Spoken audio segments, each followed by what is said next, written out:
ಮೀಸಲಾತಿ ಸಂರಕ್ಷಣಾ ಒಕ್ಕೂಟ ಕರೆಯ ಮೇರೆಗೆ ಹಾಗೂ ನಮ್ಮ ಸಮಾಜದ ಬೋವಿ ಸಮಾಜದ ಗುರುಗಳಾದಂಥ ಇಮ್ಮಡಿ ಸಿದ್ದರಾಮೇಶ್ವರವರ ಸೂಚನೆ ಮೇರೆಗೆ ಇದೇ 24ನೇ ತಾರೀಕು ಮಂಗಳವಾರ ಬೆಂಗಳೂರಿನ ಇದೇ ಸಂದರ್ಭದಲ್ಲಿ ರಾಜ್ಯ ಸಂಚಾಲಕರಾದ ಪರಮೇಶ್, ಬೋವಿ ಸಮಾಜದ ಮುಖಂಡರಾದ ಸ್ವಾಮಿ, ವಾಸು, ರವಿ ಸೇರಿದಂತೆ ಹಲವು ಬೋವಿ ಸಮಾಜದ ಮುಖಂಡರು ಹಾಜರಿದ್ದರು. ವರ್ಮ, ಕೊರ್ಚ, ಛಲವಾದಿ, ಚರ್ಮಕಾರ, ಸೂಕ್ಷ್ಮ ಜಾತಿಗಳ ಒಂದು ಪರವಾಗಿ ಒಳ ಮೀಸಲಾತಿಯಲ್ಲಿ ಆಗ್ತಿರ್ತಕ್ಕಂಥ ಅನ್ಯಾಯದ ವಿರುದ್ಧ ಪ್ರತಿಭಟಿಸಿ ಮತ್ತು ಈ ರೋಸ್ಟರ್ ಬಿಂದಿನಲ್ಲಿ ಏನು ಸಮಸ್ಯೆ ಆಗ್ತಾ ಇದೆ ಅದನ್ನು ಸರಿಪಡಿಸಬೇಕು.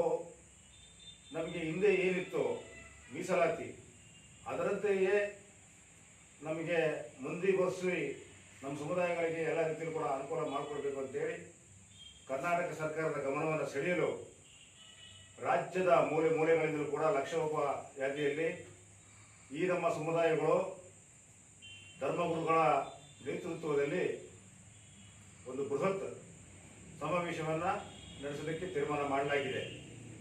ಈಗಾಗಲೇ ರಾಜ್ಯದ ಮೂಲೆ ಮೂಲೆಗಳಿಂದ ಈ ಸಮುದಾಯದ ಎಲ್ಲ ಮುಖಂಡರುಗಳು, ಹಿತಚಿಂತಕರು, ವಿದ್ಯಾರ್ಥಿಗಳು, ರೈತ ಬಾಂಧವರು, ಮಹಿಳೆಯರು ಸ್ವಯಂ ಪ್ರೇರಿತವಾಗಿ ಬೆಂಗಳೂರು ನಗರದತ್ತ ಆಗಮಿಸ್ತಾ ಇದ್ದಾರೆ. ನಾವು ಕೂಡ ಮೈಸೂರು ಜಿಲ್ಲೆ ಹುಣಸೂರು ತಾಲೂಕಿನಿಂದ ಒಂದು ಮನವಿ ಮಾಡ್ತಾ ಇದ್ದೇವೆ.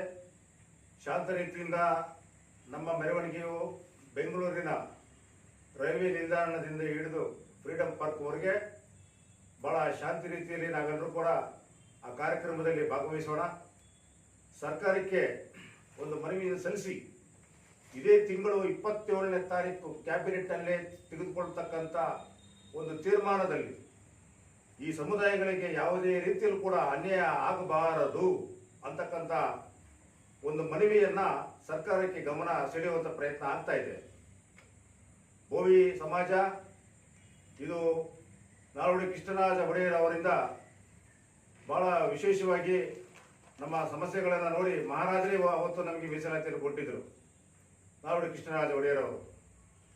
ನಂತರದಲ್ಲಿ ಪೂಜ್ಯ ಅಂಬೇಡ್ಕರ್ ಸಾಹೇಬ್ರವರು ನಮಗೆ ಮೀಸಲಾತಿಯಲ್ಲಿ ನಮಗೆ ಮುಂದುವರಿಸಿ ಅಂದಿನ ಪ್ರಧಾನಮಂತ್ರಿಗಳಾಗಿದ್ದಂಥ ಜವಾಹರ್ಲಾಲ್ ನೆಹರು ಕಾಲದಲ್ಲಿ ಕೂಡ ನಮಗೆ ಕೇಂದ್ರ ಸರ್ಕಾರದಿಂದ ನಮಗೆ ಎಲ್ಲ ಥರದಲ್ಲೂ ಕೂಡ ಮೀಸಲಾತಿ ಪ್ರಕ್ರಿಯೆಗಳು ಪ್ರಾರಂಭ ಆಯಿತು. ಅಂದಿನಿಂದ ಇಂದಿನವರು ಕೂಡ ನಮ್ಮ ಸಮುದಾಯಗಳು ಇನ್ನೂ ಆರ್ಥಿಕವಾಗಿ, ಸಾಮಾಜಿಕವಾಗಿ, ಶೈಕ್ಷಣಿಕವಾಗಿ ಪ್ರಗತಿಯನ್ನು ಸಾಧಿಸೇ ಇಲ್ಲ ಮಾತನ್ನು ಈಗಾಗಲೇ ಎಲ್ಲ ಕಡೆಯೂ ಕೂಡ ಚರ್ಚೆ ಆಗ್ತಾ ಇದೆ. ಇನ್ನು ಬಿಗೆ ಇಲ್ಲದ ಮೇಲೆ ಸಿಗೆ ಎಲ್ಲಿ ಬರುತ್ತೆ ಅನ್ನತಕ್ಕಂಥದ್ದು ಎಲ್ಲ ಕಡೆಯೂ ಕೂಡ ಒಂದು ಹೋರಾಟ ರಾಜ್ಯದಲ್ಲಿ ನಡೀತಾ ಇದೆ.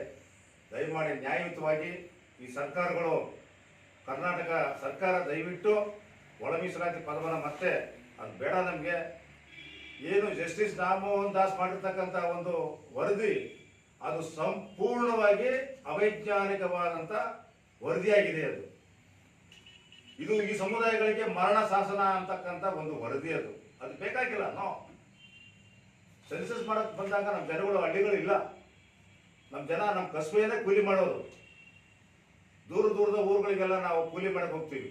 ಊರಲ್ಲಿ ಇಲ್ಲದ ಸಂದರ್ಭದಲ್ಲಿ ಇವರೆಲ್ಲ ಬಂದು ಕೆಲವು ನಮ್ಮ ಒಂದು ಗಣತಿ ಸರಿಯಾಗಿ ನಡೆದಿಲ್ಲ. ಅದು ದಯವಿಟ್ಟು ಅದನ್ನು ನೀವು ಹಿಂಪಡೆಯಬೇಕು. ನಾಗಮೋಹನ್ ದಾಸ್ ವರದಿನ ಮತ್ತೆ ನೀವು ಪುನರ್ ಪರಿಶೀಲನೆ ಮಾಡಬೇಕು ಅಂತೇಳಿ ನಾವು ಕರ್ನಾಟಕ ಸರ್ಕಾರವನ್ನು ಪ್ರಾರ್ಥನೆ ಮಾಡ್ತಾ ಇದ್ದೇವೆ. ಅದೇ ರೀತಿ ರಾಜಕೀಯ ಪಕ್ಷಗಳು ಕೂಡ ಇವತ್ತು ಯಾಕೋ ಬಹಳ ಮೌನವಾಗಿದೆ. ಬಹಳ ಮೌನವಾಗಿದೆ ಇವತ್ತು ರಾಜಕೀಯ ಪಕ್ಷಗಳು. ನಿಮ್ಗೆ ಗೊತ್ತಿಲ್ವಾ? ನಿಮ್ಗೆ ಬೇರೆ ವಿಷಯನ ಮಾತಾಡ್ತೀರಿ ನೀವು. ನಮ್ಮ ಸಮುದಾಯಗಳಿಗೆ ಇವತ್ತು ಅನ್ಯಾಯ ಆಗ್ತಾ ಇದೆ. ನಿಮ್ಗೆಲ್ಲ ನಾವು ಸಪೋರ್ಟ್ ಮಾಡ್ತೀವಿ, ಎಲ್ಲ ಪಕ್ಷಗಳಿಗೂ ಸಹಾಯ ಮಾಡಿದ್ದೀವಿ ನಾವು. 224 ವಿಧಾನಸಭೆಯಲ್ಲಿ ನೀವೆಲ್ಲ ಶಾಸಕರಾಗಬೇಕಾದ್ರೆ ಯಾರ ಕಾರಣ ಸ್ವಾಮಿ? ನಮ್ಮ ಮತಗಳೇ ನಿಮಗೆ ನಿರ್ಣಾಯಕ ಮತಗಳಾಗಿದ್ದು 224 ವಿಧಾನಸಭಾ ಕ್ಷೇತ್ರದಲ್ಲಿ. ನೀವೆಲ್ಲ ನಮ್ಗೆ ಇವತ್ತು ಸಹಾಯ ಮಾಡ್ಬೇಕು. ಇವತ್ತು ಕಾಂಗ್ರೆಸ್ ಇರ್ಬೋದು, ಬಿಜೆಪಿ ಇರ್ಬೋದು, ಜೆಡಿಎಸ್ ಇರ್ಬೋದು, ಎಲ್ಲ ಪಕ್ಷಗಳು ಇವತ್ತು ನಮಗೆ ಬೆಂಬಲ ಕೊಡ್ರಿ, ನಮ್ಗೆ ನ್ಯಾಯ ದೊರಕಿಸ್ಕೊಡಿ.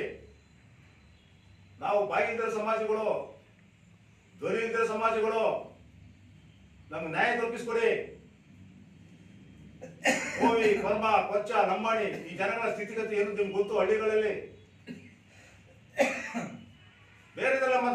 ವಿಧಾನ ಪರಿಷತ್ ವಿಧಾನಸಭೆಯಲ್ಲಿ ಈ ಸಮುದಾಯಗಳಿಗೆ ಕೋಟ್ಯಾಂತರ ಸಮುದಾಯಗಳಿಗೆ ಅನ್ಯಾಯ ಆಗ್ತಾ ಇದೆ. ಯಾಕೆ ಮಾತಾಡ್ತಾರಲ್ಲ ಸ್ವಾಮಿ ನೀವು? ಸನ್ಮಾನ್ಯ ಯಡಿಯೂರಪ್ಪನವರ ಇರ್ಬೋದು, ಸನ್ಮಾನ್ಯ HD ಕುಮಾರಸ್ವಾಮಿ ಸಾಹೇಬರು ಇರ್ಬೋದು, ಎಲ್ಲರೂ ಕೂಡ ನಮಗೆ ಬೆಂಬಲ ಕೊಡಬೇಕು ಅಂತೇಳಿ ಈ ವೇದಿಕೆಯಿಂದ ನಾನು ಪ್ರಾರ್ಥನೆ ಮಾಡ್ತಾ ಇದ್ದೇನೆ. ಕಾರಣ ಇಷ್ಟೇ, ಇದು ದೇವರಾಜ ಅರಸು ಒಂದು ಕರ್ಮಭೂಮಿ. ಈ ತಾಲೂಕಲ್ಲಿ ಇಡೀ ರಾಜ್ಯಕ್ಕೆ ಒಂದು ಹೆಸರು ಪಟ್ಟಂತ ಒಂದು ತಾಲೂಕು ಇದು ದೇವರಾಜ ಅರಸು ತಾಲೂಕು. ಸತ್ಯ, ನ್ಯಾಯ, ನಿಷ್ಠೆ